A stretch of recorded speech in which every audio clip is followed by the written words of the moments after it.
माननीय प्रांताध्यक्ष जी चौकटी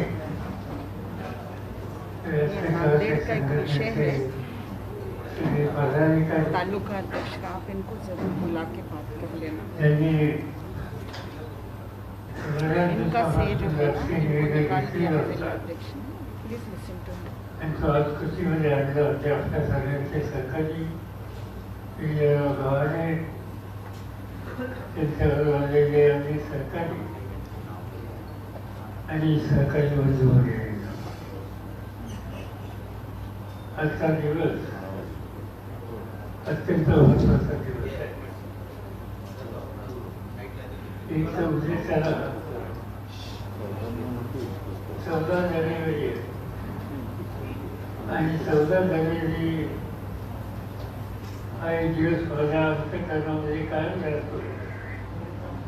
पण त्या दिवशी मराठवाडा विद्यापीठाचं नामांतरण करण्याचा संबंधीचा जो निर्णय घेतला त्याचा माझी सही झाली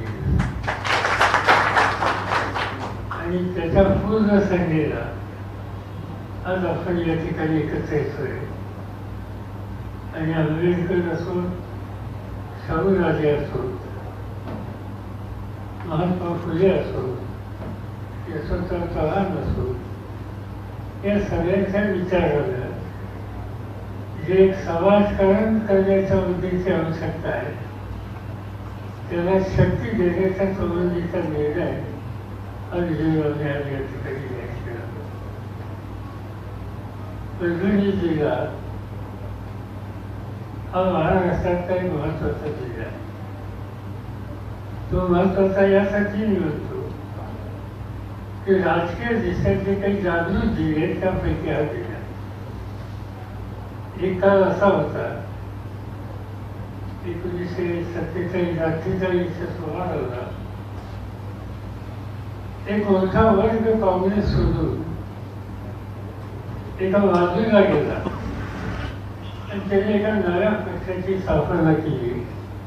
त्या पक्षाचं नाव शेतकरी कामगार पक्ष.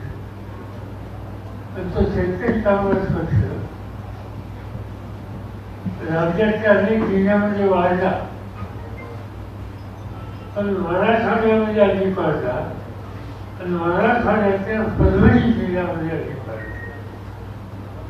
आणि त्याचं महत्वाचं कारण अण्णासाहेब गव्हाणे या जिल्ह्याचे सगळे मराठवाड्याचे ज्येष्ठ नेते महाराष्ट्राच्या विधिमंडळामध्ये एक प्रभावी नेते आणि त्यांच्यावर काम करणारी त्यावेळी तरुण पिढी, त्यांचे शेषराव देशमुख असते, त्यांचे बाकीचे सगळे सहकारी असते, ही सगळी तीन संच हा अण्णासाहेबांच्या नेतृत्वाखाली त्या ठिकाणी उभा राहिला आणि घरोघर सामान्य माणसाचा प्रादेशिक विचार हा पोचवायला हे सर्व नेतृत्व यशस्वी झालेलं होतं. आणि त्यामुळे अशी पार्श्वभूमी असलेले परभणीकर आणि परभणीचे सगळे सहकारी याच्यामध्ये हाच विचार घेऊन एक त्या काळातलं तरुण आक्रमक नेतृत्व म्हणून विजयराव गव्हाणे यांचा परिचय हा त्या ठिकाणी झालेला.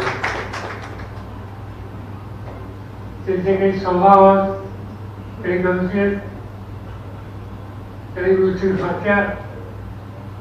त्याच्यामध्ये एक गोष्ट पक्की आहे ती दुरुस्तीला पक्की असते आणि त्या दुरुस्तीच्या पक्क्या फळावर ते म्हणजे साहेबांच्या बरोबर गेले. तिथं काही दुसरं काही राजकारण असेल असं मला कधी वाटलं नाही. गोष्टीनाथ मुली आणि ते दोघांनीच होते. गोष्टीनाथ राजकारणामध्ये आमचे विरोधक होते, पण गोष्टीनाथचं एक वैशिष्ट्य होतं, त्यांनी व्यक्तिगत सलोखा अनेकांचा कधी सोडला नाही. आणि त्यामुळेच त्यांचा स्वभाव हा विजयाला भावला आणि त्यामुळं जी परभणी जिल्ह्याची विचाराची चौकट आहे त्या चौकटीच्या बाहेर त्यांनी प्रवेश करण्याच्या संबंधीचा निर्णय घेतला. मला आठवत आहे की आमचे एक सहकारी त्या हयात नाही, त्याचं नाव डॉक्टर बापूसाहेब कालदाते. आणि एक विषय आम्ही चर्चा करत असताना हा विषय निघाला.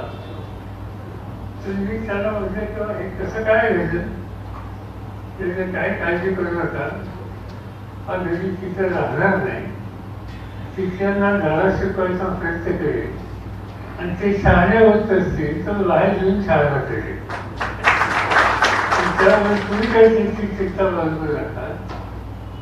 आणि साहजिकच आधीच्या आमच्या सगळ्या वक्त्यांनी सांगितल्याप्रमाणे विचारधारा त्यांनी कधी स्वीकारलेली होती आणि ते आपल्या पद्धतीने कामाला लागायचा निर्णय घेऊन आज आपल्याला बरोबर आलेले. भारतीय जनता पार्टी एका वेगळ्या विचारधारेने चाललेली पार्टी आहे. रोजगाराच्या हिताची जपणूक करणारी पार्टी आहे. सामान्य माणसाच्या हिताच्या संबंधी व्यक्तीची ते आस्था आहे का नाही याची शंका येणारी अशी पार्टी आहे. आज त्यांच्या हातामध्ये देशाची सूत्र गेली. राजकारणात हे कधी चढ उतार असतात, तर ते चढ उतार आपल्याला उच्च ठिकाणी येऊन बसवतात आणि सामान्यांना एकदा समजल्याच्या नंतर ती व्यक्ती किती शक्तिशाली किती मोठ्या होताचे पदावर ती असली तर सामान्यांच्या सामुदायिक शक्तीच्या सोबत या सगळ्या शक्ती अशा प्रवृत्ती हे टिकत असतात. आणि आज या देशामध्ये लोक हळूहळू या विचाराला यायला लागले की आपण जी विचारधारा स्वीकारून ज्यांच्या हातामध्ये सूत्र दिली तिचा आता बदल व्हायला लागले, बदल केले पाहिजे. आपण गेल्या आठवड्यामध्ये चित्त बघा, 15 दिवसांपूर्वी लोक सांगायचे, पत्रकार सांगायचे उत्तर प्रदेश चर्चाच करण्याचे कारण आहे. भाजप सगळीकडे गेला.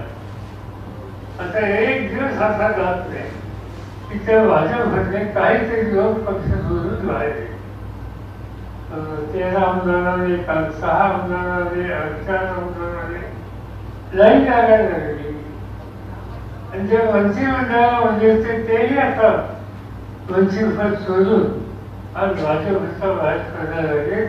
हे चित्र उत्तर प्रदेशमध्ये आपण बघतो आणि ते चित्र अनेक जिल्ह्यामध्ये सुद्धा आहे.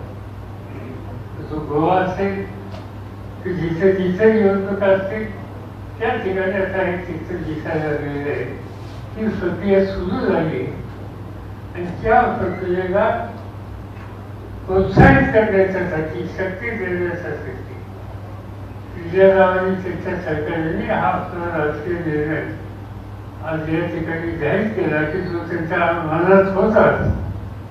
आणि माझी खात्री आहे की जयंतच्या नेतृत्वाखाली आज महाराष्ट्रामध्ये तिकडे नव्या पिढीला बरोबर घेऊन समाजाच्या सगळ्या थराच्या जाती जमातीच्या घटकांना शक्तिशाली बनवून एक प्रभावी पक्ष तयार करणार आणि खऱ्या अर्थानं फुले, आंबेडकर किंवा शाहूराजांच्या विचाराचा महाराष्ट्र मजबूत करणं हे जे काम सुरू केलेलं आहे त्या कामाला विजयरावांच्या सरकारची शक्ती मिळेल याची मला पूर्ण खात्री आहे.